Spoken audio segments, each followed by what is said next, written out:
rapat, kemudian pemerintah, Menpan, BKN bersama Komisi 2 melakukan rapat.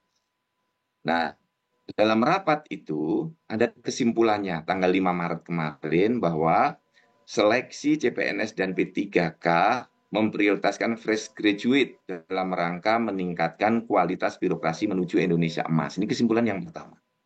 Kemudian yang kedua, seleksi CPNS yang akan datang dilakukan sesuai mekanisme peraturan perundang-undangan. Jadi tahapannya, tesnya, passing grade-nya itu sesuai dengan tes yang memang mengikuti ketentuan peraturan perundang-undangan.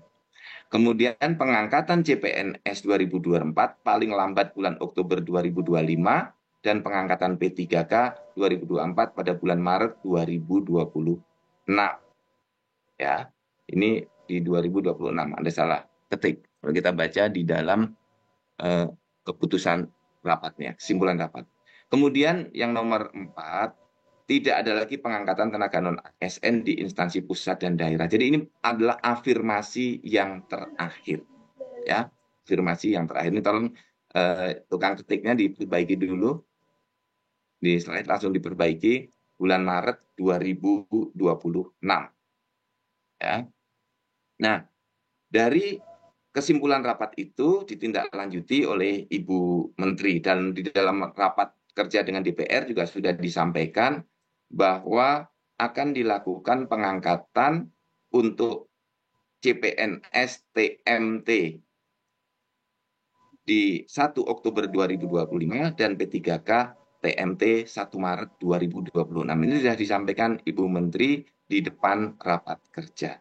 Nah, kemudian apa yang disampaikan oleh Ibu Menteri itu melanjutkan kesimpulan rapat, keluarlah surat Ibu Menteri PAN dan RB yang isinya memberikan arahan langkah-langkah kepada BKN. Ya. Pertama, agar pengangkatan CPNS serentak. Ya, seperti yang tadi saya sampaikan, TMT 1 Oktober 2025 dan P3K serentak TMT 1 Maret 2026. Perlu dipastikan tidak ada lagi pengangkatan pegawai non ASN di instansi pemerintah. Jadi sudah tidak boleh lagi ada pengangkatan pegawai non ASN setelah Bismillahirrahmanirrahim. ini selesai. Kemudian proses pengadaan calon ASN yang akan datang sesuai dengan mekanisme yang berlaku sesuai dengan ketentuan peraturan perundang-undangan. Dari kesimpulan rapat dan surat Ibu Menpan, dari BKN ditugaskan untuk menyusun roadmap menyelesaikan pengangkatan calon ASN ini. Maka dari BKN menerbitkan surat untuk para pejabat pembina kepegawaian yang isinya ringkasnya seperti ini. Agar semua instansi terus mengusulkan dan memproses penetapan nomor induk CPNS dan P3K. Ini tetap dilanjutkan sampai dengan pengangkatan selesai. Nah, kita juga tahu banyak instansi yang mengajukan permohonan penundaan tadi.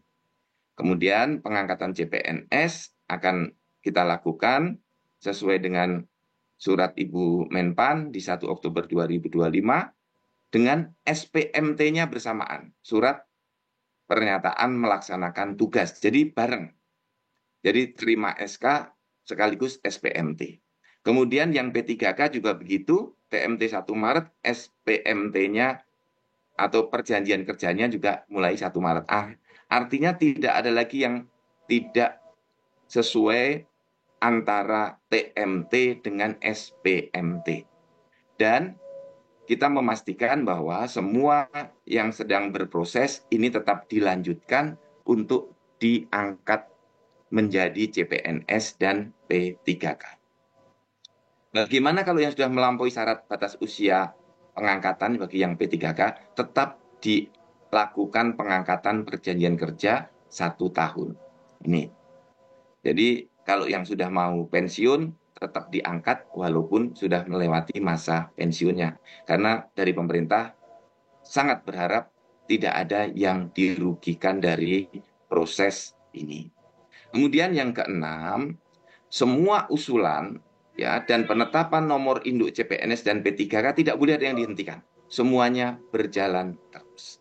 Kemudian yang ketujuh, Pak pejabat pembina kepegawaian di pusat dan di daerah tetap menganggarkan gaji bagi pegawai non-ASN yang sedang proses ini, sehingga tidak boleh ada pemberhentian, tidak boleh ada pemberhentian. Ya, terus sampai dengan yang bersangkutan diangkat, pindah menjadi